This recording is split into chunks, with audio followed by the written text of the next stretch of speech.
Well, hello everyone, and welcome to another cigar stream.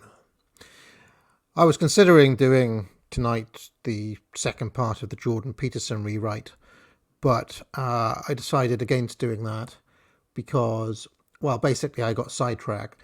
For some reason, I stayed up all night last night watching left-wing comedians. Um, I watched Jon Stewart, who I've come to realize I hate with passion. Jon Stewart is one of the worst people ever born, I would say. I was watching Larry David clips. I was watching all sorts of different left wing comedians, Frankie Boyle, just to see, what they're up to.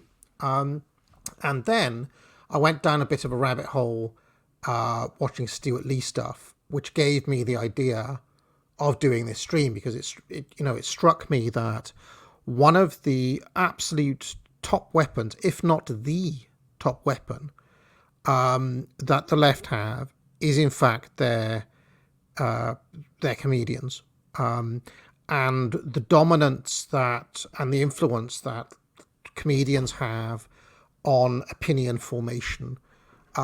I think this is especially true in this country, and it has been. Lots of you will have normie mates whose views on politics are essentially just straightforward copies of, some comedian that they've seen on a panel show. And it struck me while I was watching all of these left wing comedians last night that, you know, I thought, well, I could do all of them. I could look at all of them. But then I thought, well, the thing is that lots of these comedians aren't very good. Like Frankie Boyle, for example, as just one example. His material from the past few years is just awful. It's just ineffective, poor. I don't know if he's kind of winning anyone over who isn't already on side. It's not clever enough, that sort of material. And I've always been a Stewart Lee fan. I was a fan of Lee and Herring back in the 90s. And also Stewart Lee is routinely described as, the best stand-up comedian in the world, or one of the best stand-up comedians in the world. So I thought, well, why not let's take an in-depth look at the creme de la creme, the best that the left have to offer, essentially, which in this country is certainly Stewart Lee. In America, somebody actually said on Twitter that there's no American equivalent of Stewart Lee. I would say that the closest person to Stewart Lee in America, even though he's a lot more mainstream success than Stewart Lee, is Larry David. They share a kind of basic misanthropy. They share a kind of willingness to criticize their own team, if that makes any sense. They also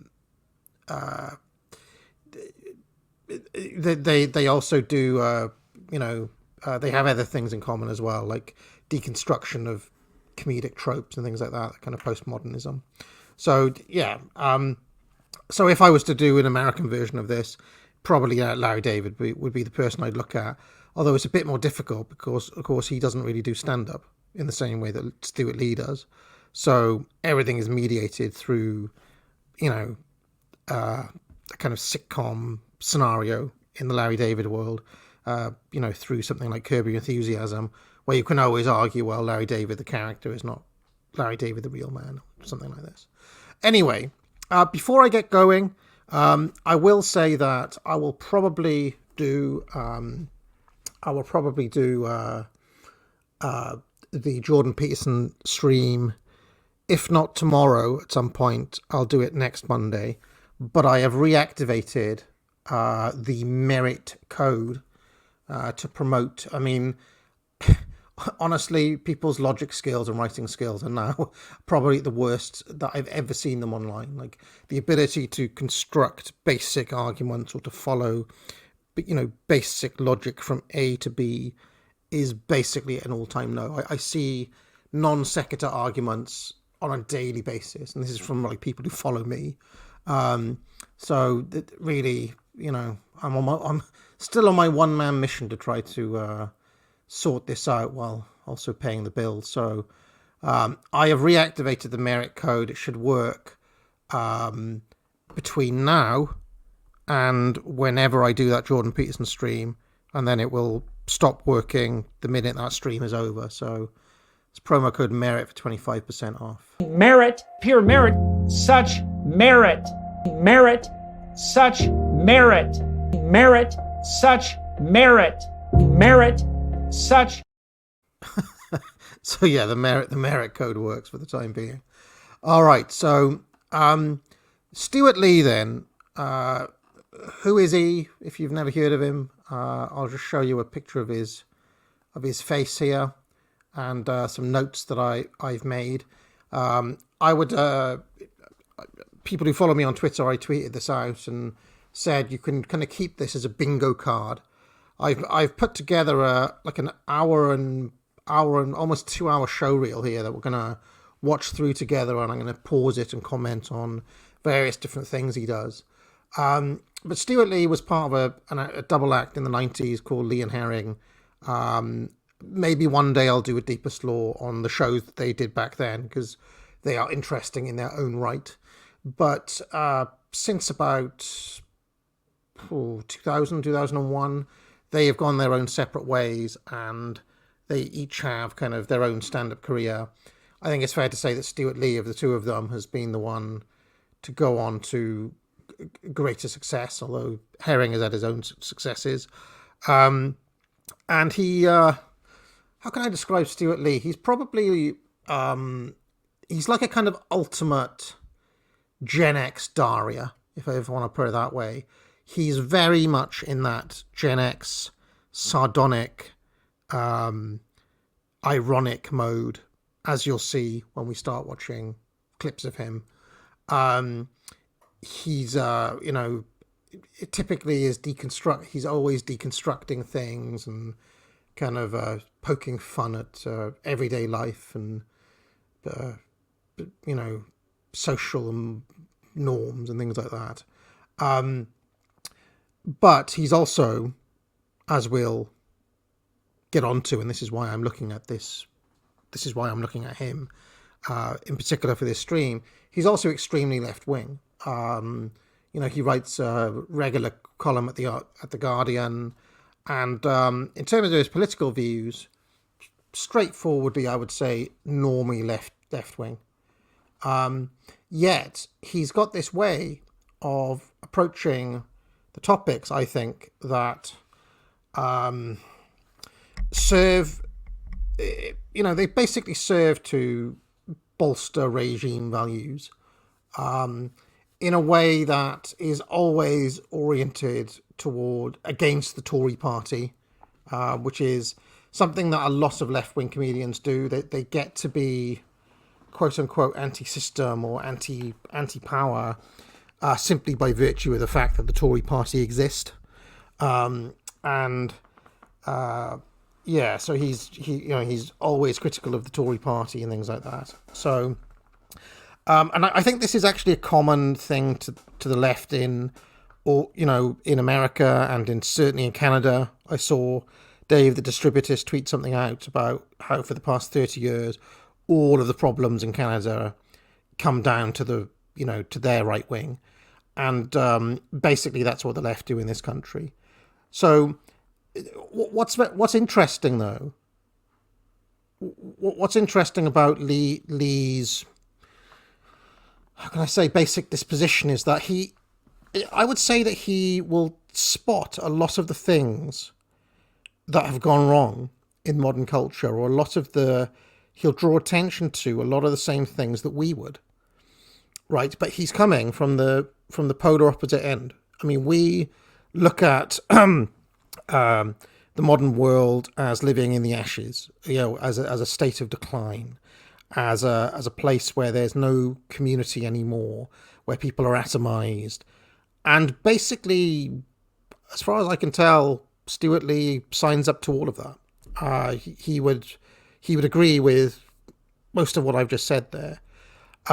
Yet for him, the cause of that goes back to Thatcherism, goes back, it's all at the door of the Tory party, right?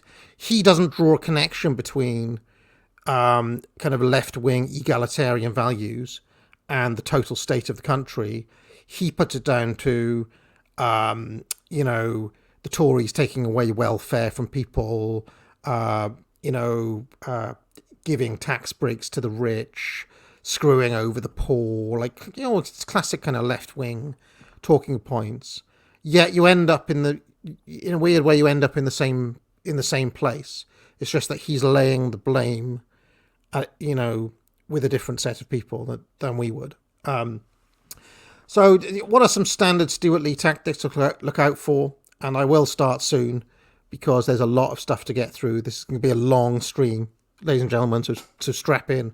It's going to be a 3-hour one without doubt, maybe even longer. So first, he's openly elitist and he sneers at his own audience. Sound familiar, anyone? Does that sound familiar? And this I think is why he's a figure of fascination for me personally, because I would say that I share a basic disposition with Stewart Lee, despite being on the polar opposite end of the political spectrum from him. He is, he describes himself as centre left. I would say he's further left than that, to be honest. I describe myself as a sensible centrist. Anybody who follows this channel knows where my politics really are, right? And yet, I am also elitist, and I also am pretty sneering about plebs and everyday people and so on. So that is something that I have in common, and I think that a lot of people who follow this channel will also have that in common with both me and Stewart Lee, because people tend to pick up followings of individuals who are somewhat like themselves. So this is a kind of interesting exercise for us, I think, because Stewart Lee puts himself kind of above the fray of normal culture to look down on it and to comment on it and to deconstruct it. And in a way, what I'm trying to do in this stream is to take one step above that again and to look down on Stewart Lee and to try to deconstruct him. It's a kind of interesting exercise. And one which I'm sure Stewart Lee would not expect to exist, because in Stewart Lee's mind, everyone who's right-wing is a bloody dribbling moron, right? And like in his mind and in most left-wingers' minds, there is no right-wing intelligentsia or intellectual. We just don't exist. And one of the reasons for that is, of course, because they are not they have no, or people like us have no seat at the mainstream table. As we're about to see, the people who kind of are allowed to have a quote-unquote right-wing voice in the kind of, what do they call it, the public square or whatever, are people like Darren Grimes, or people like bloody Tom Harwood, or Jeremy Clarkson or somebody, right? Or Tory politicians. People who we, on our side of things, would see as being controlled opposition, essentially. I have written essays before talking about political kayfabe and how many of the mainstream right figures, including the Tory party in general, and all of their kind of media apparatus, like GB News and bloody Daily Telegraph and so on, are basically jobbers who exist to be destroyed by people like Stewart Lee, right? So the system is set up in a way to give a man like Stewart Lee absolute slam dunks, cheap and easy wins. Okay.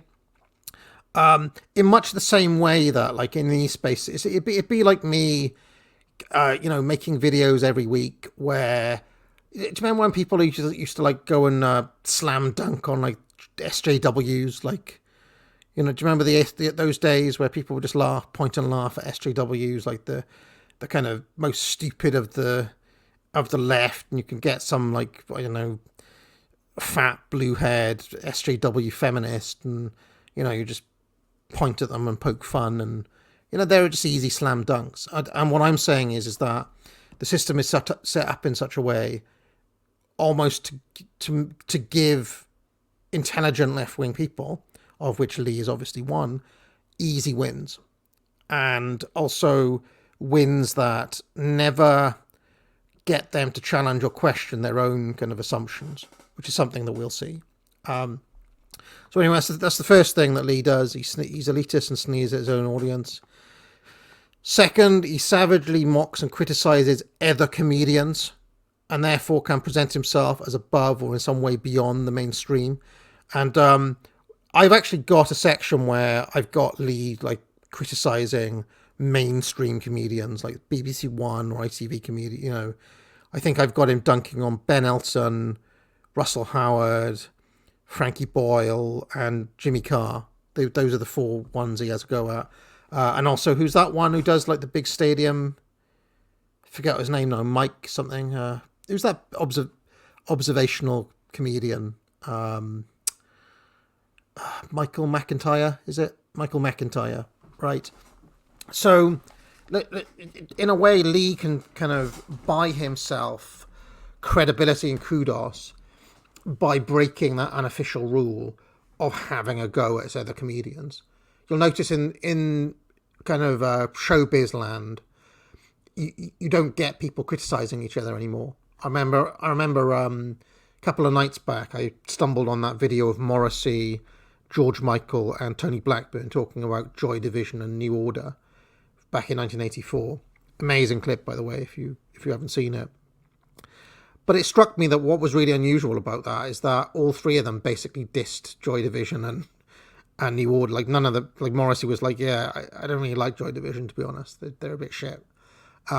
People wouldn't say that now because it's bad PR.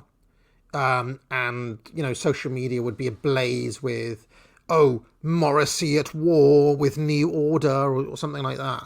That didn't happen back in 84 because people were allowed to have opinions about things. Whereas in our culture, like, let's pretend that one of those means, you know, Frankie Boyle said something about Rob Brydon. That would then be a story of Rob Brydon's being dissed by Frankie Boyle. Whereas Lee, he kind of exists in a space where he doesn't have to play that game. And I think that buys him a bit of credibility with the kind of comedy crowd. Because I think a lot of his crowd are comedy people who are into comedy purists in a way.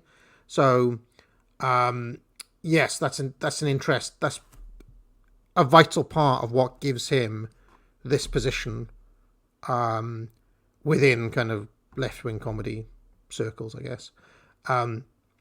Also, if Stewart Lee had a go at Frankie Boyle, I think Boyle would just take it on the chin because Lee is above him within the kind of left-wing comedy world or whatever, right? Third, he is disdainful of modern culture and of youth culture, despite appearing to defend all the left-wing values that created them. And I've got a whole section where I've actually structured this in such a way that we're going to get to know Lee a little bit. We're going to get to see some of his social and his cultural stuff.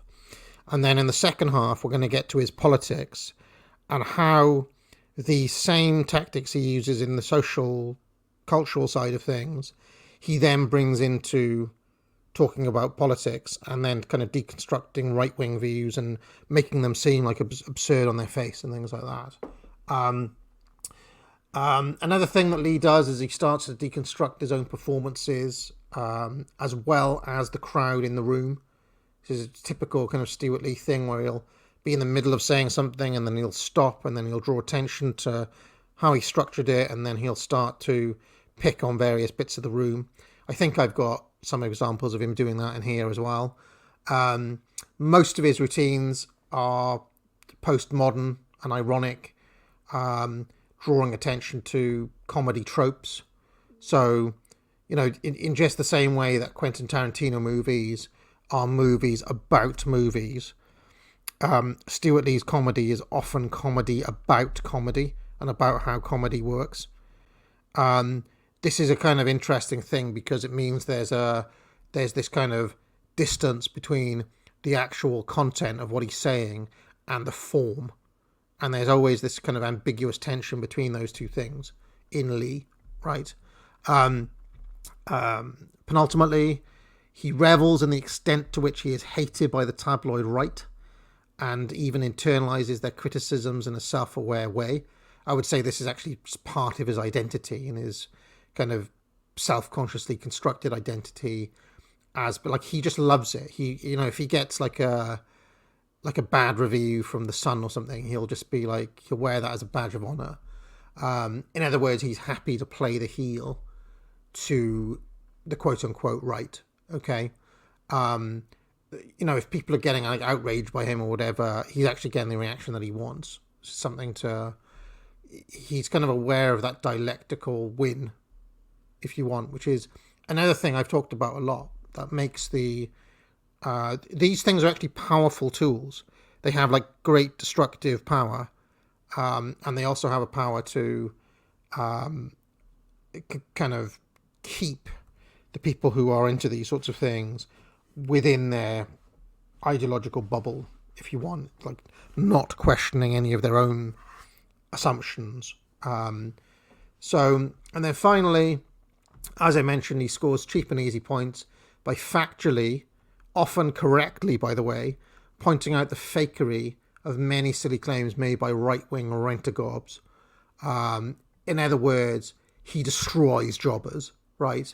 And I would say that this last point is really important because as long as that fake right around the Tory party and all of its apparatus exists, okay? And I'm talking about an entire kind of network and organism, if you want, that pumps out bollocks all the time. It's going to carry on giving left-wing types very easy outs from actually facing. Because one of my frustrations with a lot of the left-wing comedians' ways of dealing with the problems that we are all concerned about is that they always play them down and they always find a way of explaining them away or showing them to be a lie in some way, right? And of course, all of you watching this know that the social, cultural and political issues facing all of our countries aren't imaginary, and the concerns that quote unquote populists have are concerns about the futures of their countries and of their children's countries.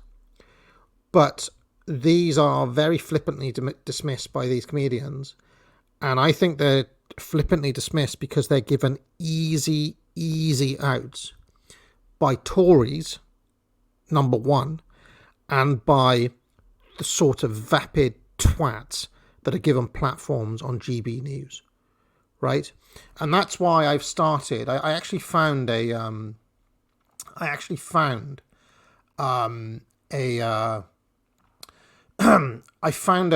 to start with a clip made by a left-wing YouTube channel using Stewart Lee to dunk on Darren Grimes. Okay, so this is like talk about meta. This is going to be a comment from me commenting on a guy commenting on Stewart Lee reacting to sorts of points made by Darren Grimes. Okay, and then there's going to be a whole bunch of other Lee bits after that I'll comment on. All right, I hope you're sitting comfortably. I will hit play. The final, penultimate Darren Grimes video on this channel. It's Darren Grimes month here on anti-social media, and if I have any spare time, I'm going to reduce my 45-minute downfall video to around 5 minutes long for people who cannot be asked to watch the whole thing. And if you're one of the handful of people who've watched my series of videos about Darren's new Saturday show, then you know that me and Crafty have something in common. See, this is really interesting here, right? Because what we're watching, okay, this is a really interesting thing. The left and the far left and us have in common are essentially we both hate these people that we're seeing here, right? We have in common the view that these people are fucking idiots. We all know this, right? I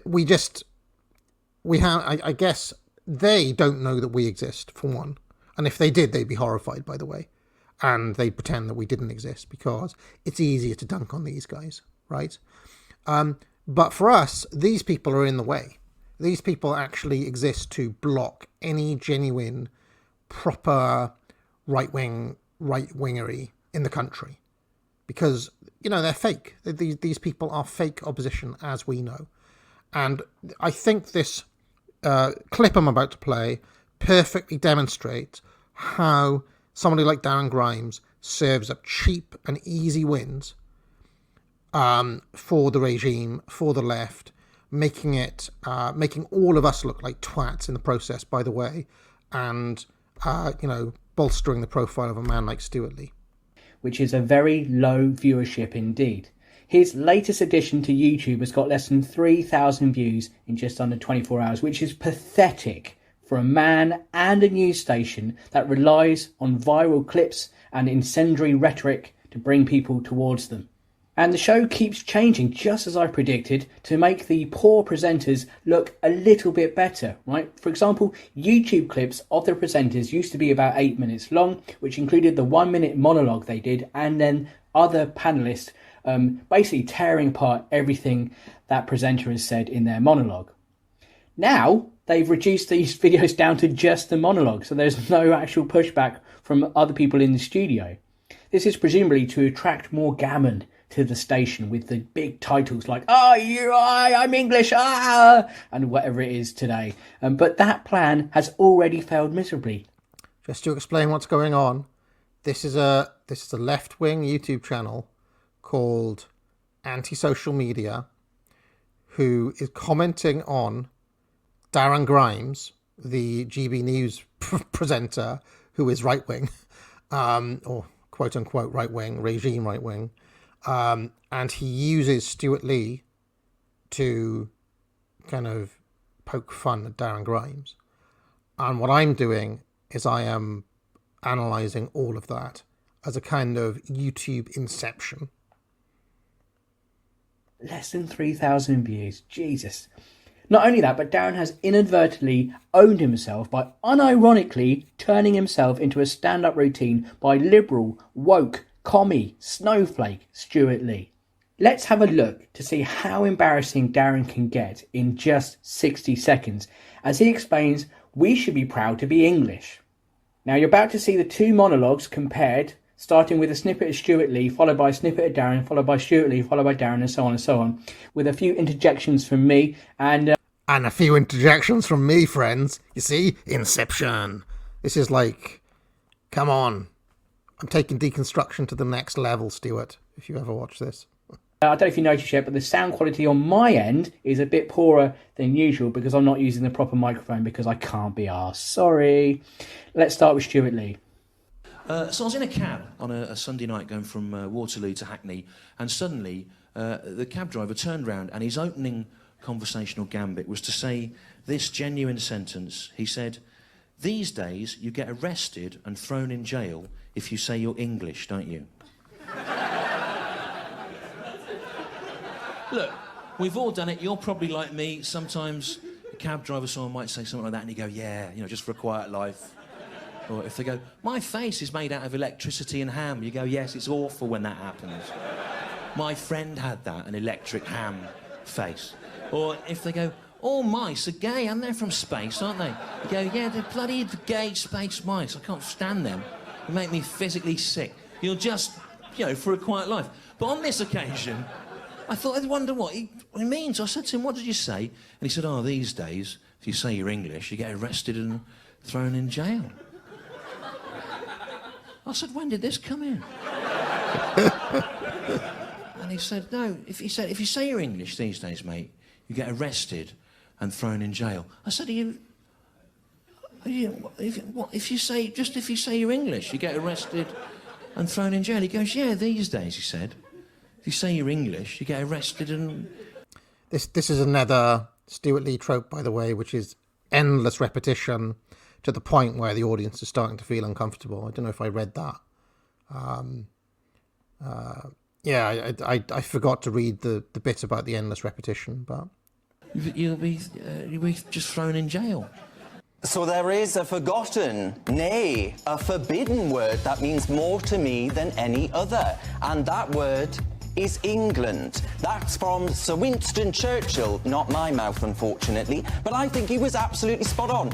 Now, what happens now after this Winston Churchill bit is Darren follows the same pattern as him and all the other presenters have done on GB News in this section, right, which is talking about stuff that isn't relevant to the subject, okay? They've only got 1 minute, but they still need to pad it out by just talking about random shit, okay? And I'll show you exactly what comes next, but what I'm going to do is I'm going to speed it up so that we can actually get to Darren's main point. But instead of wading through his bullshit, we're just going to swim very fast through it, okay? He would look at this country right now and be distraught at the fact that we wax lyrical about how great it is that Scotland has a parliament, the Welsh Assembly, and all the rest of it. You can talk about Scottishness, you can talk about being Welsh, you can talk about being Irish, but if you dare mention your Englishness, you are a racist, a horrendous bigot. You must never speak of it. I said, in jail? He goes, yeah, these days. These days, mate, if you say you're English, right, these days, you will get arrested and you'll be thrown in jail. I said, you'll be thrown, just actually thrown in jail, just if you say you're English. He goes, yeah, these days. Say you're English these days, you'll be thrown in, arrested, and then you'll... you get the point. This is such an easy win for the left. Such an easy win. Darren Grimes is obviously cringe. Stewart Lee comes across as being correct and rational. You'll be thrown in jail. I said, you'll actually be thrown in jail. He goes, yeah. I said, just for saying you're English. He goes, yeah, say you're English these days. You get arrested and you'll be thrown in jail. I said, you'll be thrown in jail if you just for saying you're English. He goes, yes, you will. These days, he said, if you say you're English, you'll be arrested and you'll be thrown. I say, you're absolutely...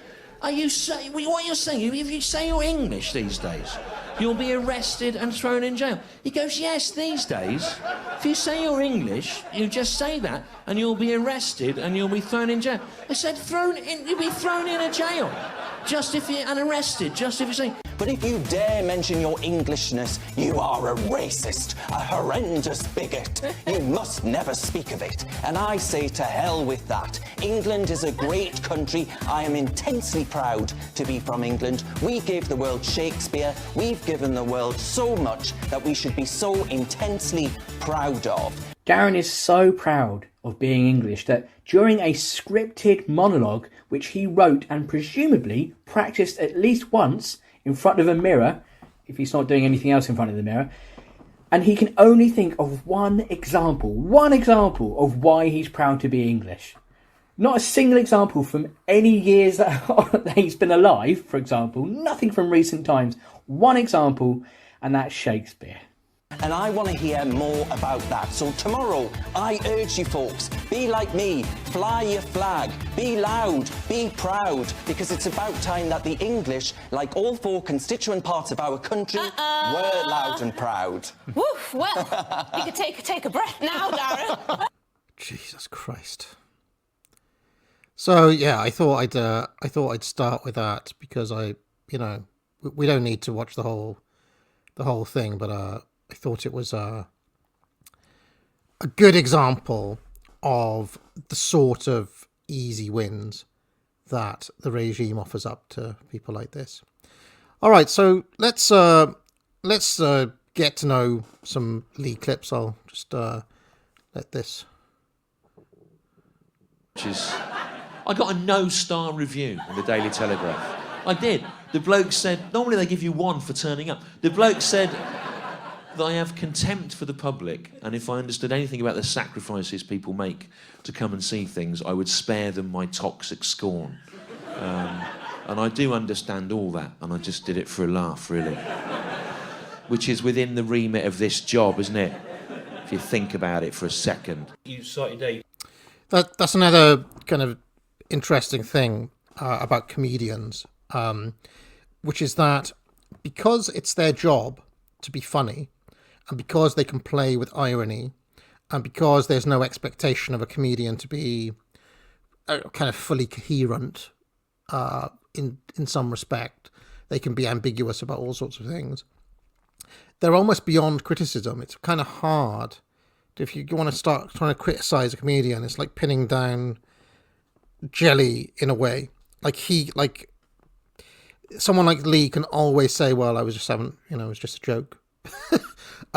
So that is something else that gives, I think, comedians a special power.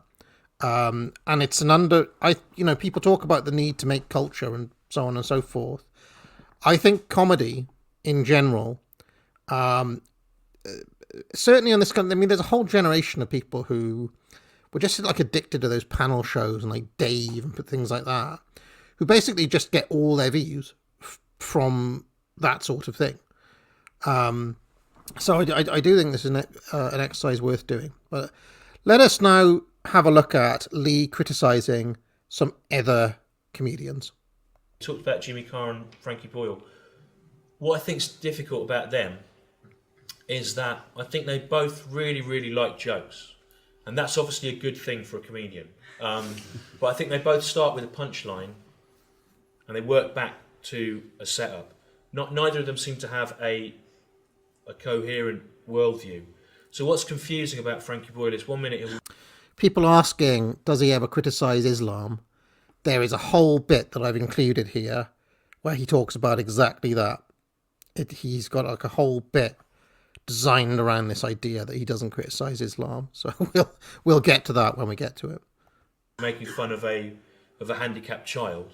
The next minute he'll be doing something about Israeli occupation of Palestine. It seems to take some extreme left-wing position. So it doesn't seem to be same with Jimmy Carr. It doesn't seem to be a coherent position. So therefore you don't know what you're supposed to take as truth and what you're supposed to take as irony. And the reason there isn't a coherent position is because it's all about getting a laugh rather than about having a point of view or a consistent personality. Their acts aren't informed by a personality or a worldview. That means they cut down really well into short slots on telly. They cut down really well into Twitter, into tweets. They cut down really well into being on some page in a lads mag or whatever. And that's you could argue that's the job of a professional comedian. I'm going to shout out some questions now. I need you to answer loudly to them. The answer to most of them is yes. Okay, 1, 2, 3. Who likes alcohol? Yeah. Louder. Who likes sweets? Yeah. Who likes cream cakes? Yeah. Who likes their favourite food, whatever it is? Yeah. Who likes Ben Elton? Oh, it's no one. Okay, here's another one. Who likes The Simpsons? Yeah. Who likes Spider-Man? Yeah. Who likes their favourite fictional character from their own childhood? Yeah. Who likes their own beloved mother? Yeah. Who likes Ben Elton? Oh, it's no one again. Okay, here's no one. Who likes snowflakes? Yeah. Who likes sunshine? Yeah. Who likes the universal concept of eternal peace and happiness? Yeah. Who likes Osama bin Laden? Yeah. Who likes Ben Elton? Oh, it's no one again. It's fucking weird. It's weird. That is weird, 'cause I must have done that 30 or 40 times, right? And every time, without any element of manipulation, more people like Osama bin Laden, a multiple murderer, than Ben Elton. I think, why would more people like Osama bin Laden than Ben Elton? I think it's because when you compare the two of them, compared to Ben Elton, Osama bin Laden has at least lived his life to a consistent set of ethical principles. Because... Yeah, clap, let him hear you. So, because people hate Ben Elton, and every now and again a journalist has the courage to ask him why this is. I've seen it happen twice in print, and once on Parkinson. Parkinson said to him, he said to Ben Elton, why do you think everyone hates you? And Ben Elton said, he did. And Ben Elton said, well, Michael, it's because in this country, people don't like success. But he was wrong about it. Can I just say that the line about Osama bin Laden having a consistent set of ethical principles is low-key based. I just wanted to put that out there. That. The real answer is much more simple. It's just that in this country, people don't like Ben Elton. And they don't hate him through the kind of conduit of the notion of success. They hate him entirely on his own terms. because of who he is and the bad things that he's done. And I think if you're my age, you can kind of understand why it is. Because if you're over 35, you remember before alternative comedy, when you'd watch comedians and it had no kind of relevance to you, you didn't understand what they were talking about or who they were. And then the young ones came along and all that with Ben Elton, and you felt, oh, at last, something for us. Then, of course, over the years, Ben Elton's changed. He's worked with Queen, who were one of the British bands that broke the cultural embargo on South Africa under apartheid. He's worked with Andrew Lloyd Webber, who's worse than that. And a song that they co-wrote was performed at the inauguration of George Bush, and when questioned about it, Ben Elton said he didn't see it so much as a celebration of George Bush as a celebration of the President of the United States of America. But of course, they're the same thing. That's why that argument doesn't work. Observational comedy.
All right, so if people are watching this back, the stream got suspended briefly.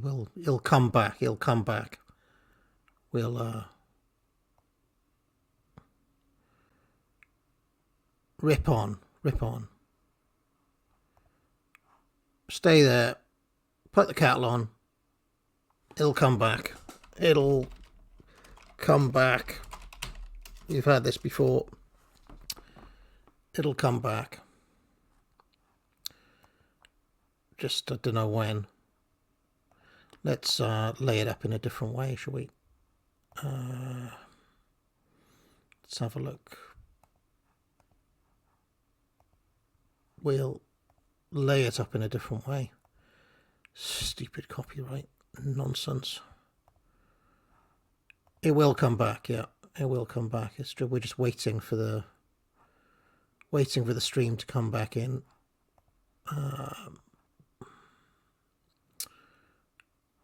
Yeah. It'll come back in. Just waiting for it to come back in.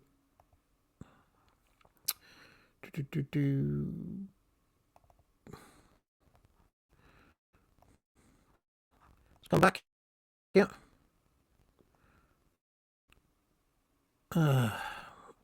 It takes like 5 minutes. Time out. We've had this before. We've had it before.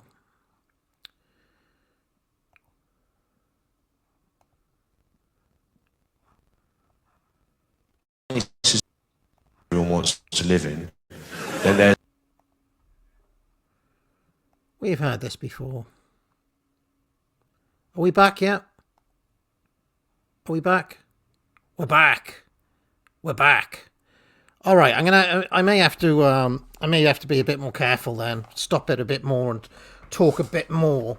Otherwise, the silly robots get us. Okay, so let's watch a bit. Let's watch a bit more.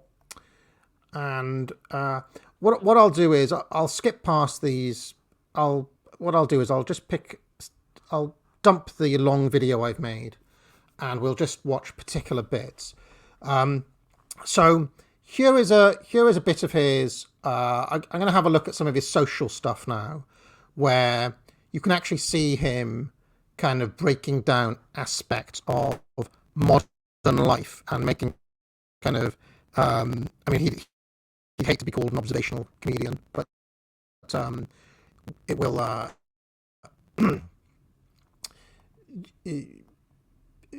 You'll be able to see in these clips how he can intelligently deconstruct something that you recognize, and you'll say, well, he's making kind of essentially true points about things. And then I will play some political stuff. If the stream...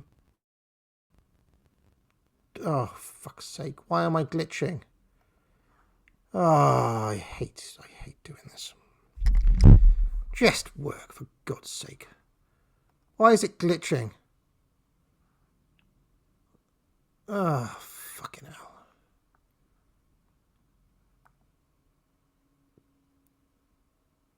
Stop fucking moaning, twat.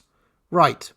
Now, let's play. So, just to explain again, because I don't know how much audio you missed, I'm going to play some of his social and cultural kind of commentary, so you can see how he can intelligently break something down in a way, on kind of on a level where you may agree with him, and then we'll have a look at how he uses some of these same tactics when he then gets into more political material elsewhere. Okay, so this is just a little bit about the shop The Works, which I actually was in a couple of days ago because I had to buy some. I had to buy like a colouring book for AAA.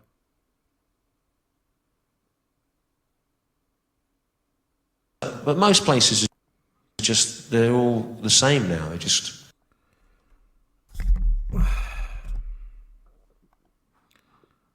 Going on about the bloody roboting. But most places are just, they're all the same now. They just... There's an old bit that was like a Victorian slum. That's now the bit everyone wants to live in. Then there's a 70s bit that was the bit everyone liked in the 70s. That's now the bit everyone hates. And in that bit, there's a Poundland, a Superdrug, and a branch of the Works. So, can people hear me? For God's sake, stop moaning! What is it what is it that's open that is... What is it that's annoying you? Right. Now, let's carry on. In every town. And the Works, to be honest, that's the only thing to me that's interesting about travelling around Britain now. Going in the Works. Because you never have any idea what's going to be in the Works. It's sort of stocked at random. It's nominally a bookshop, but it appears to be run by people who have a deep-seated suspicion of books. So if you're American and you don't know what The Works is, it's basically exactly as he just described it. That is exactly what it is. It's a kind of weird place that sells like books and maybe like some stationery and a few toys and things like that.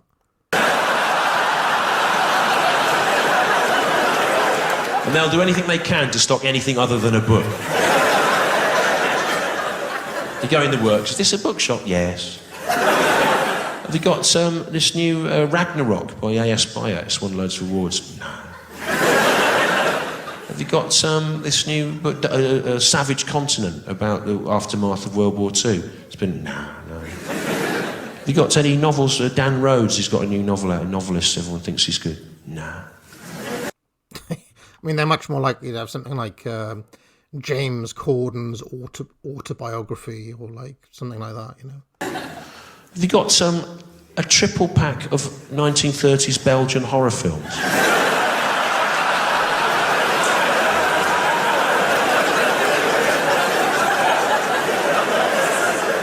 A 1998 Richard Bacon calendar.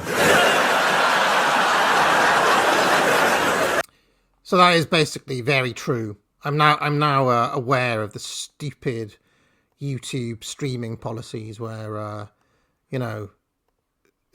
my expert deconstruction of these clips I'm playing is going to be interrupted at any moment. Anyway, here's another bit. I won't play them all. In the light of the draconian, bring back Susan. Where's Susan? I want her stiletto back on my temple. The tyranny of Mohan knows no bounds. Anyway, here is Lee now on another on another like a cultural thing that he spotted. Customers now whose needs must be met, and the best example.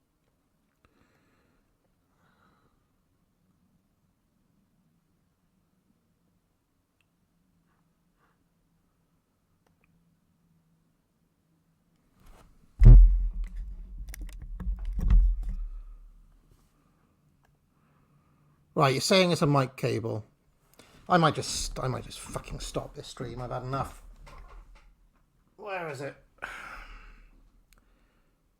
Oh, Gordon Bennett. I don't know. I've got perfect bandwidth. Right, I'm stopping this fucking stream now.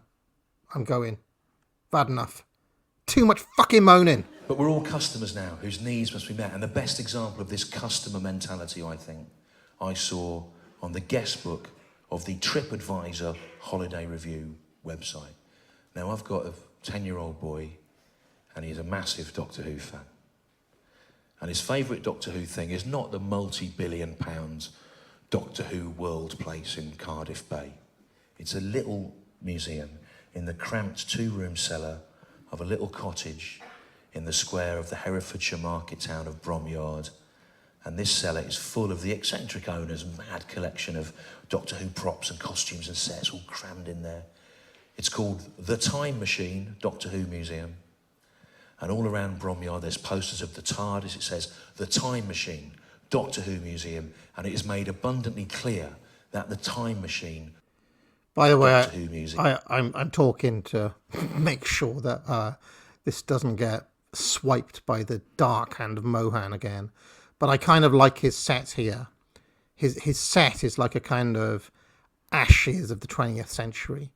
Very much kind of surrounded by the Gen X trappings of a kind of useless DVD collection, useless CD collection, you know, books that nobody cares about anymore, you know, all kind of quite relatable for people my age and older. Is an entirely Doctor Who based museum. But there is a 1-star review of this Doctor Who museum on TripAdvisor. And it says, the Time Machine Doctor Who Museum has very limited appeal, except for Doctor Who fans.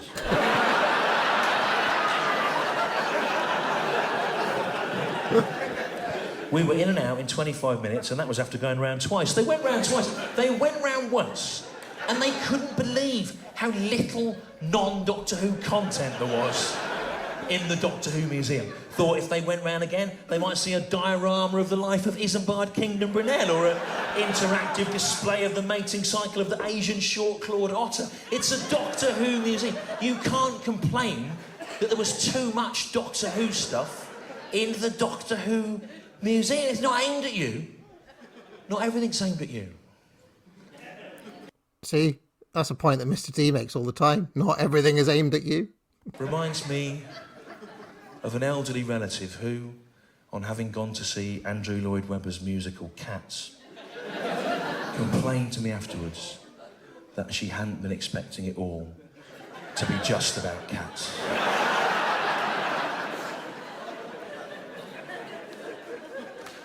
And a person under 40 came up to me after a gig and he said to me, I didn't really enjoy that, to be honest, mate. And I said, I don't know what you expect me to do about it. You just paid to see me, and I am me. So there we go. That's so that's the sort of stuff, the kind of social commentary side of things. He's got a little bit here that I think is quite interesting for all of us to consider on social media.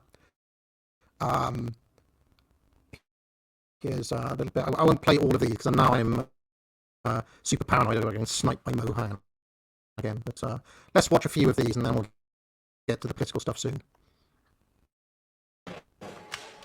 But we've turned away, it would seem to me, from the wider world Everyone's looking inwards, back through their own boundaries, back through their own borders.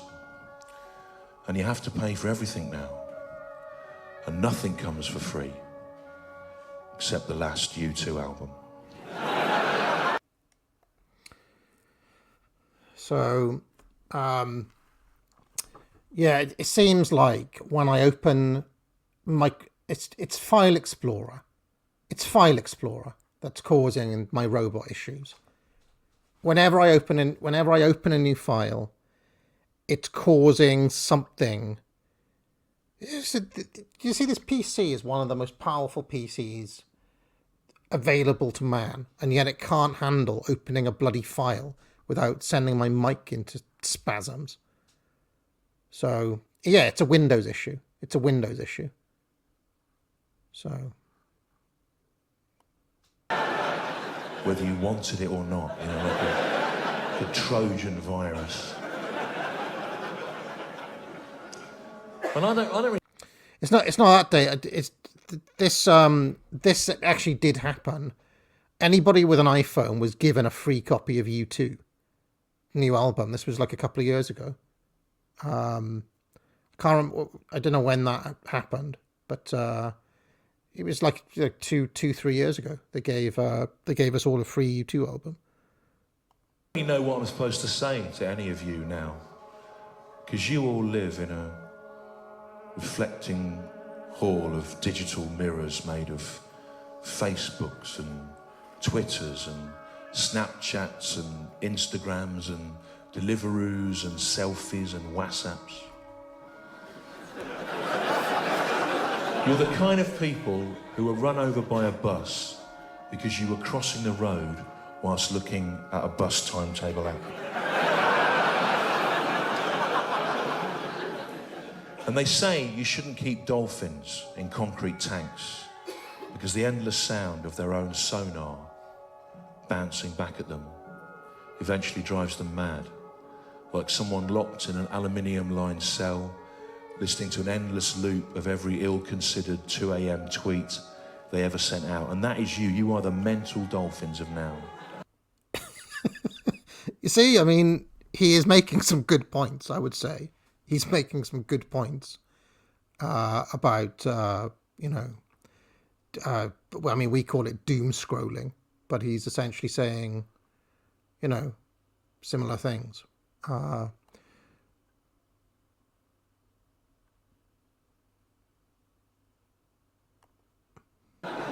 Inward-looking, self-obsessed people with no attention span, hurling yourselves fatally out of your tanks in the self-inflicted wounds of your imagined democratic choices. And it's no surprise to me that you've all gone mad. Because you've all got phones on you all the time, haven't you? With cameras. And you all take photos all the time, don't you, of your face. Over and over again. Your face, your face, your face, your face. Why? Surely you all know what your own faces look like now. And your entire online digital history is just an endless succession of images of your face, obscuring an endless succession of things that are all more interesting than your face. Correct. Here's me at Stonehenge. Here's me at the Taj Mahal. Here's me at the Deacon Blue reunion concert. And I don't know what I'm supposed to say to you or what anyone is supposed to say to anyone, because nothing that anyone could ever have to say could possibly be as interesting as the ongoing moment-by-moment documentation of your entire lives. So all of that is, I think basically correct analysis of current stuff. What else have we got?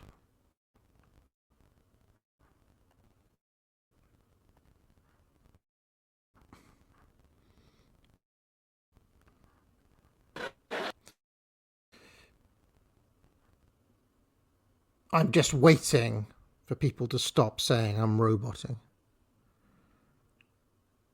So, this bit here is basically a kind of Stewart Lee's version of my rants against Zoomers, which I'll play a little bit of. I won't play it all, but I'll play a little bit of this in the interests of anti-Zoomer posting. Oh, hang on a minute, mate. Who's the sole arbiter of taste in stand-up comedy? Who's the self-appointed moral judge of right and wrong in stand-up comedy? It's me, I am! It's been me for about 17 years now, and there's nothing the passive-aggressive indifference of the people of Southend-on-Sea can do about that. Not now. But hey, the world's gone mad, hasn't it? Do you know what?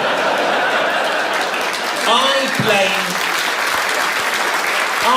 blame young people, by which I mean people under 40, and I hope there's none here. I'm under 40. I'm disillusioned. I like Russell Brand. I didn't vote. Yeah. Oh no, I've got no future now.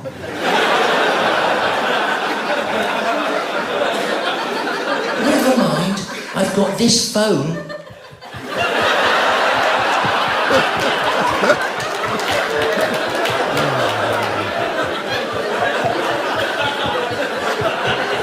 That's all. It's basically all of you. Basically all of you is this.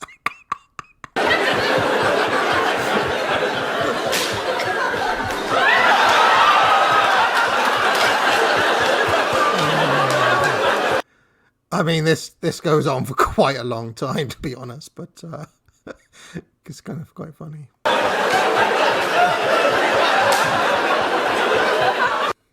All right, we'll move. I won't play it all, but that just goes on and on, that one.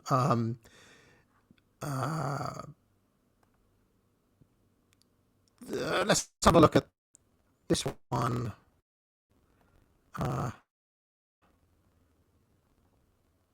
This one.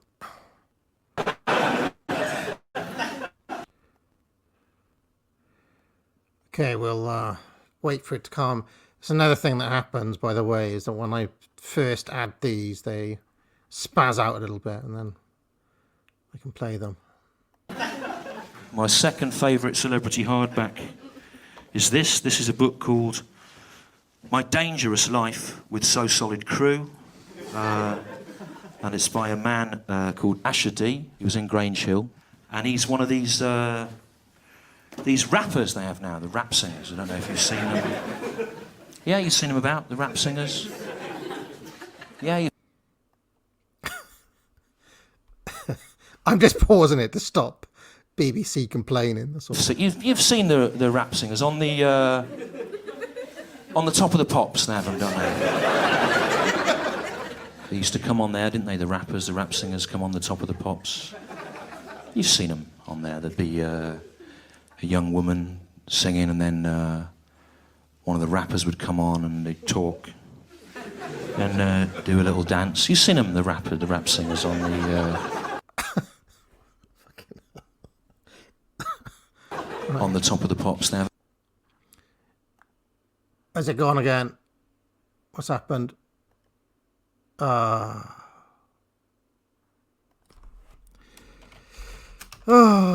bloody hell. This isn't working. I tell you what I should have done. You'll hear this on the replay. I can't play the BBC ones. That's what it is. The ones from the BBC are too hot with all of this stuff. So we just have to wait again. It'll come back. It'll come back. It'll come back. It'll come back.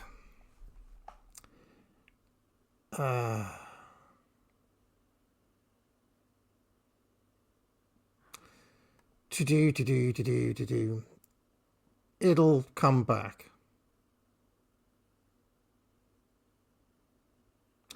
Yeah, I know. Yeah, I know it's live on Twitter, but it'll come back. Don't worry about it. It's what it is that the BBC ones, these ones were shown on the BBC, and as a result of being shown on the BBC, they were they're just a bit hotter.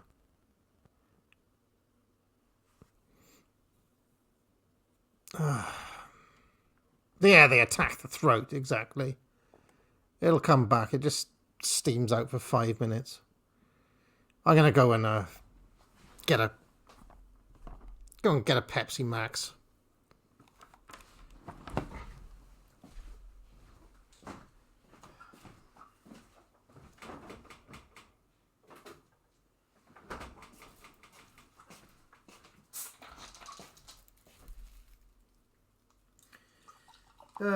Bloody hell.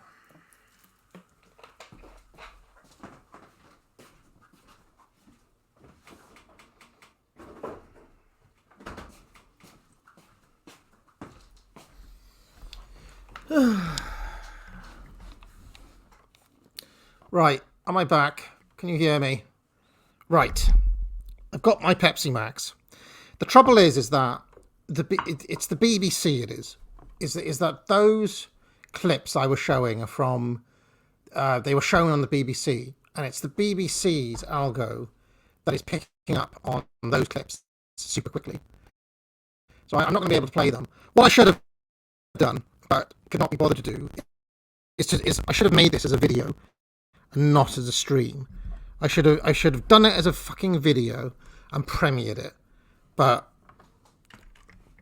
I just didn't have the time to do that. All right, so I've tried to do it live, and I've been punished by Mohan.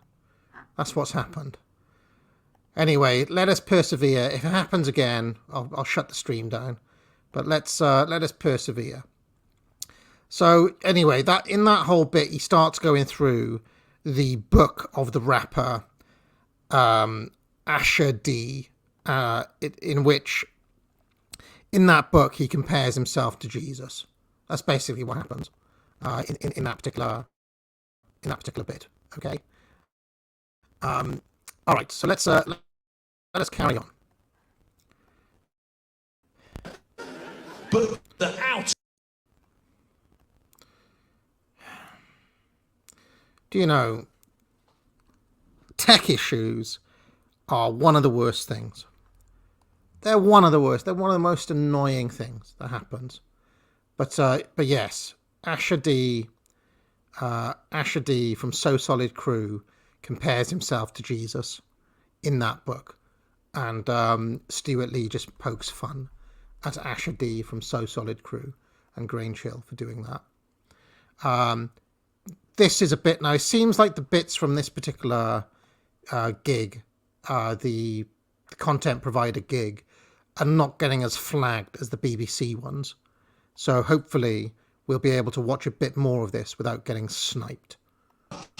Metropolitan liberal elites, they Start again. But the out of touch metropolitan liberal elites, they didn't see that Brexit vote coming, did they? The out of touch metropolitan liberal elite. Who are the metropolitan liberal elite? Well, according to Gary Bushell in the Daily Star, if you're in my audience, it's you.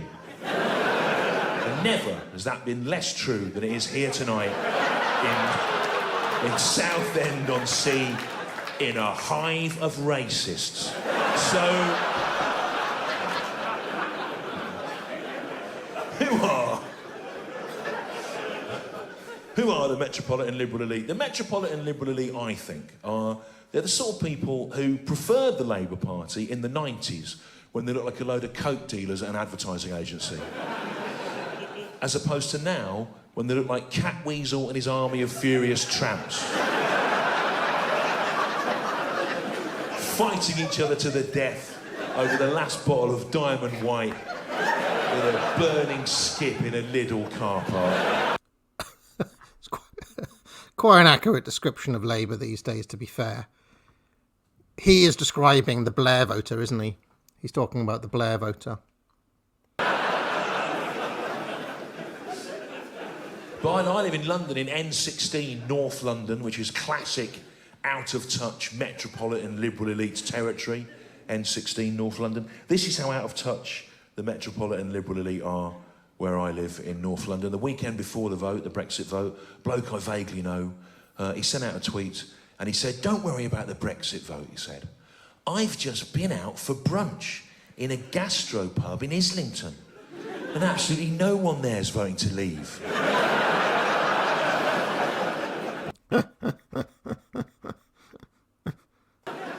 So in a way, they had it coming, didn't they? With their spiralisers. Yeah, the courgettes taste the same, don't they? Whatever shape. That tells you a lot about the room, doesn't it? Look, down here, amongst the elite, the spiraliser jokes. They're going, and as we spread up there, friends of the theatre, what is a spiraliser? And then right at the top, some lone usher. What's a courgette? The joke failing on 3 levels. 3 levels simultaneously. Only I can give you this triple simultaneous joke. Do you remember my bingo card at the start? This is him deconstructing the joke, deconstructing his own audience now. If you don't know what a spiralizer is, by the way, it's one of those things where you can basically get like a carrot or a courgette or whatever, and you can kind of make pretty shapes with it, out of your veg. Failure there. So, but whatever your line of work, whatever your politics, you're going to be affected by the Brexit. I am a content provider, is my job, and I've spent the best part of 3 decades now travelling around the country providing stand-up comedy content from a sort of centre-left liberal position. I've done very well out of it, I'm not going to lie, but the problem I've got now is how do you write a one-size-fits-all stand-up show to tour around divided Brexit Britain? It is very difficult, You might have a joke Tuesday night, you're in Harrogate, Oxford, Cambridge, Glasgow, round of applause. Next night, Lincoln, glassed in the face by the mayor. So, okay. I'm going to try to move into the political stuff now. This was all meant to be set up because I really wanted to get into political things, but we've been beset by problems. I'm now scared of playing the BBC clips. BBC clips. So let me see if I can find ones that are not BBC ones. Let's try this one where he's talking about Ricky Gervais. Let's try this one first of all. Hold on.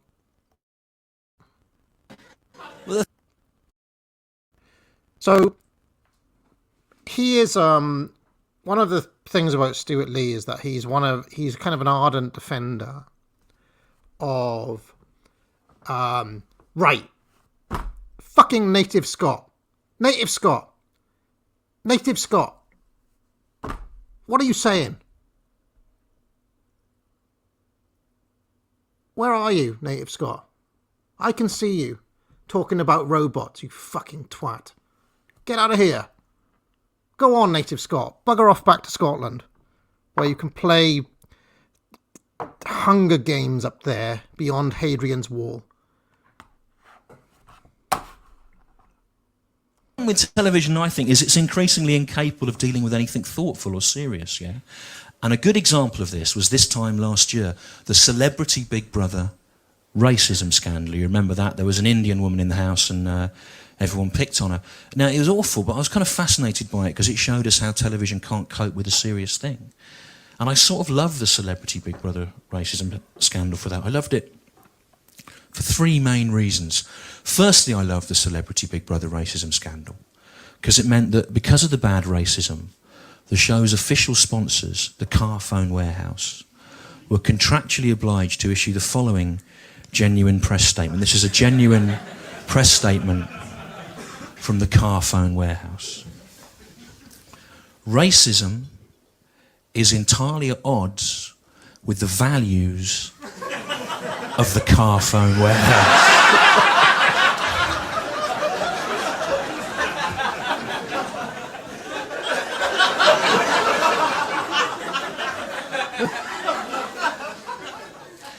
entirely at odds. I don't know about you, Glasgow, but I was hugely relieved to read that press statement, because prior to reading that press statement, I had suspected that the Carthorne warehouse was in fact a front for a white supremacist organisation. And I have in my hand here a piece of paper bearing the true values of the Carthorne warehouse. The true values of the Carthorne warehouse. 1. Cell phones.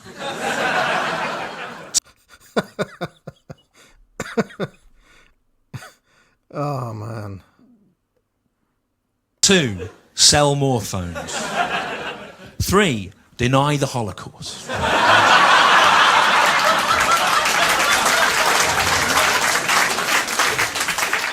4. Sell more phones. 5. Deny the Holocaust again. This time by texting your mates. So, all right, you get the idea. You get the idea. Okay, let's find another one. This is one where he's talking about now Ricky Gervais. Right, me. And I have to...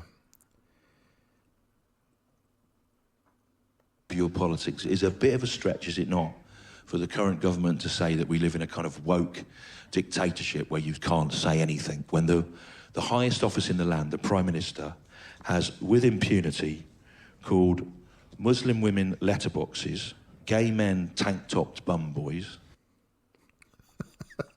That is actually true. Black people pickaninnies, all single mums unfit parents, and all kids born out of marriage, including presumably half a dozen of his own.